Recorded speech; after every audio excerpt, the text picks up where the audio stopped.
자, 오늘 우리가 함께 깊이 들여다볼 이야기는요. 열왕기상 21장과 22장에 나오는 북이스라엘의 아합 왕, 그 극적인 몰락에 관한 이야기입니다.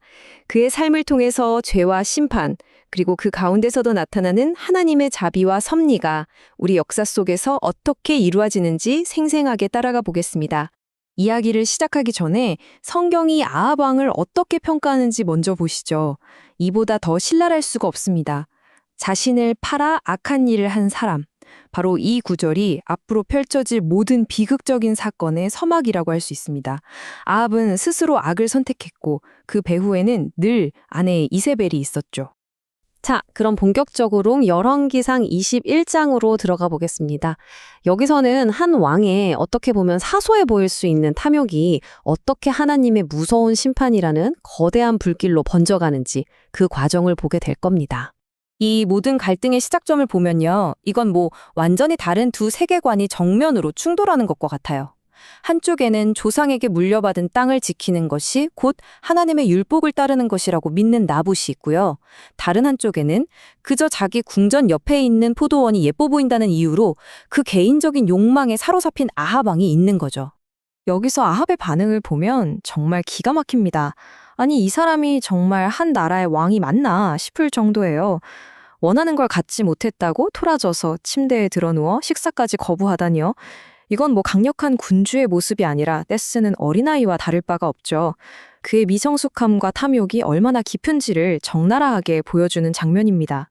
남편이 저러고 있으니 누가 나서겠어요? 바로 왕비 이세벨입니다. 근데 이세벨의 계획을 보면요. 와, 정말 소름이 끼칠 정도로 치밀하고 사악해요. 그냥 몰래 죽이는 게 아닙니다. 왕의 이름으로 공문을 보내고 거짓 증인을 세우고 재판 절차를 악용해서 합법을 가장 살인을 저지르는 거죠. 하나님과 왕을 저주했다는 가장 끔찍한 죄명을 뒤집어 씌워서요. 결국 무고한 나봇은 죽고 이세벨은 마치 아무 일도 없었다는 듯이 그 포도원을 아합에게 건네줍니다. 정말 끔찍하죠? 그리고 아합은요? 아무런 죄책감도 없이 급히 묻은 땅을 차지하러 갑니다. 하지만 여기서 정말 중요한 사실이 있습니다. 인간의 법정이 침묵하고 권력자가 이긴 것처럼 보일 바로 그 순간 모든 것을 보고 계신 하나님께서 움직이기 시작하셨다는 겁니다. 하나님은 억울한 자의 피를 결코 외면하지 않으십니다. 하나님께서 선지자 엘리야를 보내시는데 어디로 보내시는지 아세요? 바로 아합이 막 차지한 그 포도원입니다. 그리고 거기서 선포된 심판의 메시지, 이건 정말이지 너무나도 구체적이고 무서운 예언이었어요. 개들이 나봇의 피를 핥은 바로 그곳에서 내 피, 바로 내 피도 핥을 것이다. 그런데 바로 이 지점에서 정말 아무도 예상하지 못했던 반전이 일어납니다.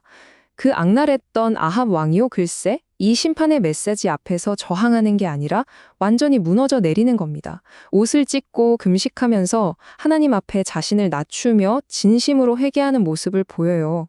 그리고 이 사건은 우리에게 하나님의 성품이 어떤지를 너무나도 분명하게 보여주는 대목이죠.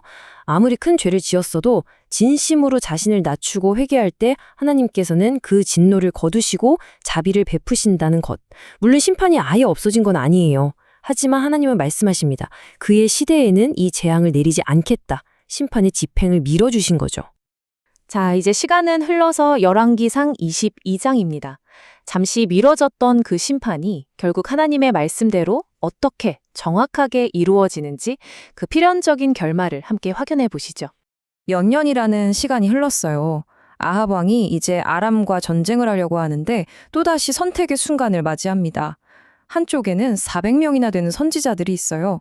이들은 모두 왕이 듣고 싶어하는 말을 해줍니다. 올라가십시오. 승리하실 겁니다. 그리고 다른 한쪽은요. 딱 한 명, 미가야 선지자가 서 있습니다. 그는 불편한 진실, 즉 패배와 죽음을 예언하죠. 아합의 대답을 한번 들어보세요. 정말 솔직하다 못해 어이가 없죠. 저 사람은 나한테 좋은 소리는 안 하고 맨날 나쁜 소리만 하니까 내가 싫어한다. 이게 이유예요. 예언이 틀려서가 아니라 그냥 듣기 싫어서. 결국 그는 하나님의 진실 대신 듣기 좋은 거짓을 선택하고 맙니다.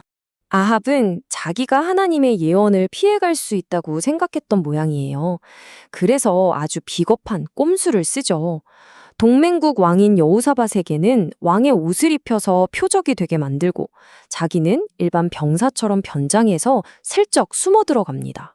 정말 얄팍한 속셈이죠? 하지만 여러분, 인간의 그 어떤 장깨가 하나님의 계획을 이길 수 있겠습니까? 성경 기록이 정말 절묘해요.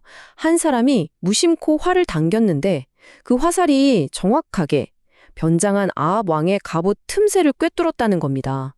우연일까요? 절대 아니죠. 이건 바로 하나님의 섭리의 화살이었습니다. 결국 아합은 그 화살 한 발에 치명상을 입고 그날 저녁에 죽고 맙니다. 그리고 그의 피로 흥건해진 병거는 사마리아로 돌아오게 되죠. 자, 이제 모든 조각이 맞춰지고 있습니다. 예언이 성취될 무대가 완벽하게 준비된 거예요. 그리고 바로 그곳, 나봇이 억울한 피를 흘렸던 바로 그 사마리아의 못가에서 개들이 아합의 피를 핥았습니다. 열왕기상 22장 38절의 이 말씀, 여호와께서 하신 말씀과 같이 되었더라. 이 한 문장으로 모든 것이 끝납니다. 하나님의 말씀은 이렇게 단 하나의 오차도 없이 반드시 이루어집니다. 자, 이 길고 비극적인 아합 왕의 이야기를 쭉 따라와 봤는데요. 그렇다면 이 이야기를 통해 우리가 우리 삶에 적용하고 마음 깊이 새겨야 할 교훈은 과연 무엇일까요? 아합의 인생 전체가 우리에게 보여주는 교훈들은 정말 강력합니다. 보세요. 작은 탐욕이 결국 살인이라는 끔찍한 죄로 이어졌죠. 하지만 하나님의 심판은 한치의 오차도 없이 성취된다는 것도 봤습니다.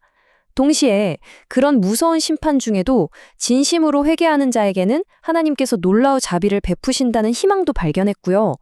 또 듣기 좋은 400명의 거짓말보다 듣기 싫은 한 명의 진실을 선택하는 것이 얼마나 중요한지, 그리고 인간의 어떤 꾀와 계획도 결국 하나님의 거대한 섭리 앞에서는 아무것도 아니라는 사실을 깨닫게 됩니다. 결국 이 오래된 성경 속 이야기는 오늘을 사는 바로 우리에게, 저와 여러분에게 아주 날카로운 질문을 던지고 있습니다. 여러분의 삶은 어떻습니까? 듣기 싫고 불편해도 하나님의 진실을 전하는 그 한 명의 미가야를 찾고 계신가요? 아니면 혹시 내 마음을 편하게 해주는 400명의 달콤한 거짓에 둘러싸여 안주하고 싶으신가요? 이 질문에 대한 답은 오직 우리 각자의 몫일 겁니다.